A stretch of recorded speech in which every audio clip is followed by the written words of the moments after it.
I remember back. Now, getting back to the backup quarterback thing, Dan Orlovsky and Kerry Collins, those were two of the main quarterbacks that were backups that the Bears could have got.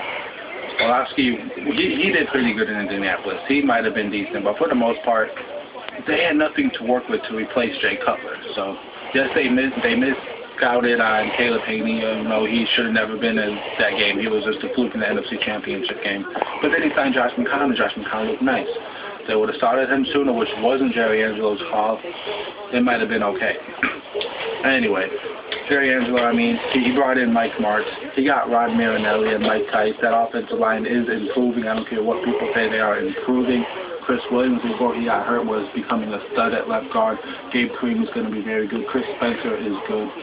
Maybe not Jamarcus Webb, but Roberto Garza is. So they have fixed that line. It's because of the coaches that he hired to fix that. He also, you know, I talked about Thomas Jones earlier. Thomas Jones was considered a bust when Arizona drafted him in the first round. He came to Chicago because Angelo had faith in him. He knew how to, you know, he thought Thomas Jones could do something, and he went on to lead the Bears in rushing for 3 years, and he got them to the Super Bowl as their lead running back.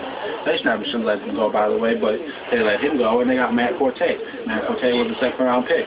Whoever would have thought Matt Forte would be a Pro Bowl player and a top 5 running back in 3 years? I sure in the heck did it, and I doubt many people did, but Jerry Angelo did, and he drafted him. He has a penchant for drafting very good running backs. I will give him that as well. He started off by drafting A-Train Anthony Thomas.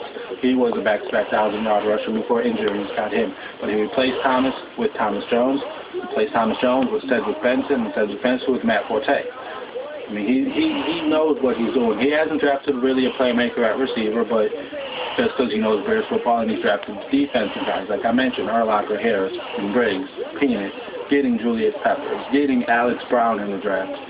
Mark Anderson was very good, as you're seeing here with New England. He's still a good player. He just had a couple off years, but he's still a good player. You know, they say that good teams are built through the draft, and Jerry Angelo has done that throughout his career. He hasn't relied on trades. Yes, he traded for Jay Cutler, but for the most part, he has built this team through the draft. And outside of Bill Belichick and Ted Thompson, I really don't think there's many people better at GM at drafting players than Jerry Angelo. So whoever gets Angelo is going to get a gem, and they're going to be good because he knows how to draft players, and that's important.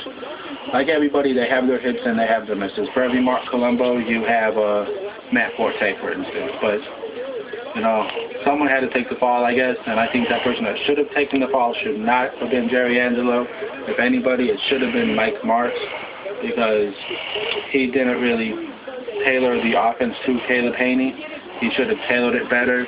And he also should have seen in his 2 years that Caleb Haney couldn't get. I mean, he tried saying he wasn't last year, but he wasn't as aggressive with it this year. He was like, no, we're going with Haney because I don't want to start someone new.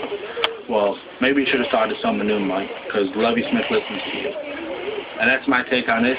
It's a very hot topic of mine because I like Jerry Angelo. A lot of people don't, but like I call them people, they're armchair coaches. They don't know the ins and outs of football. They just look at it from the outside and they don't realize little things and they take it for granted. Thank you.